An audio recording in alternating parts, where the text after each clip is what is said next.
ഈശോ മിശിഹായ്ക്ക് സ്തുതിയായിരിക്കട്ടെ. ഇന്ന് ഏപ്രിൽ 5 ശനി.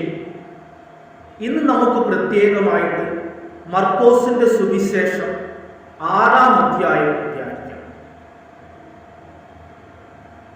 ഇന്നത്തെ ചോദ്യം: അപ്പം ഭക്ഷിച്ച് തൃപ്തരായത് എത്ര പുരുഷന്മാരാണെന്നാണ് തിരുവചനം നമ്മോട് പറയുന്നത്. ഉത്തരം കമന്റായിട്ട് ഇടുവാനായിട്ട് എല്ലാവരും ശ്രദ്ധിക്കുക. സ്നേഹമുള്ളവരെ, ഇന്ന് നമുക്ക് പ്രത്യേകമായിട്ട് പ്രകൃതി ദുരന്തങ്ങളാൽ കഷ്ടപ്പെടുന്ന എല്ലാ സഹോദരങ്ങളെയും ദൈവ തൃക്കരങ്ങളിലേക്ക് സമർപ്പിക്കാം.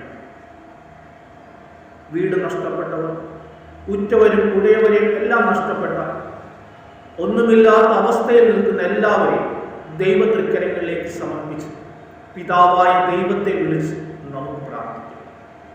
സ്വർഗസ്ഥനായ ഞങ്ങളുടെ പിതാവേ, അങ്ങയുടെ നാമം പൂജിതമാകണമേ, അങ്ങയുടെ രാജ്യം വരയണമേ, അങ്ങയുടെ തിരുമനസ് സ്വർഗത്തിലെ പോലെ ഭൂമിയിലുമാകണമേ. അന്നു വേണ്ടുന്ന ആഹാരം ഇന്ന് ഞങ്ങൾക്ക് തരണമേ.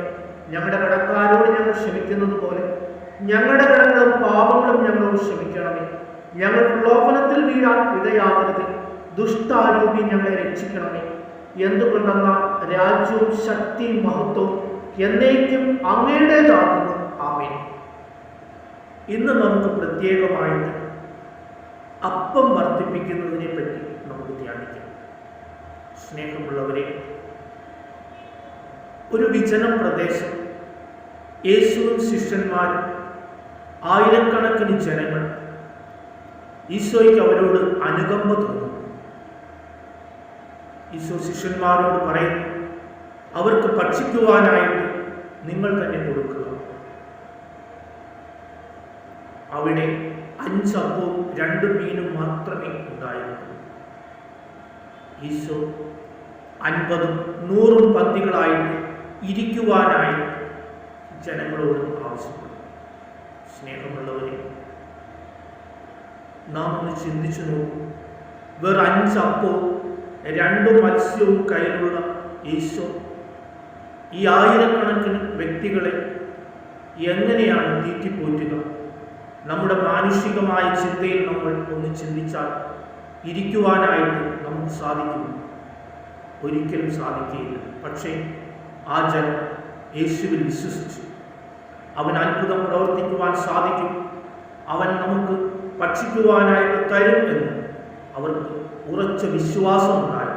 അവർ ഈശോ പറഞ്ഞതുപോലെ അവിടെ ഇരുന്നു. പരിശുദ്ധ കുർബാനയിൽ ഇന്ന് നടക്കുന്നതിൽ ഒരു മുന്നാസ്വാദനമാണ് ശരിക്കും അന്ന് അവിടെ സംഭവിച്ചത്.